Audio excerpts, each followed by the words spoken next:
Turkey has offered its drones and missiles to Azerbaijan as the latter's dispute with Armenia has escalated following the shooting down of an Armenian military vehicle yesterday.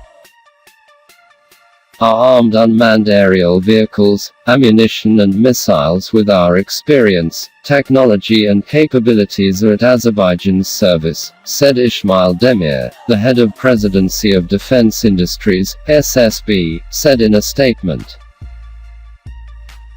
We need to show the world that the two brother countries are in full unity. One nation, two states, Demir tweeted after a meeting with Azerbaijani Deputy Defense Minister Ramiz Tahirov and Army Commander of the Nakhchivan Autonomous Republic Kerem Mustafayev.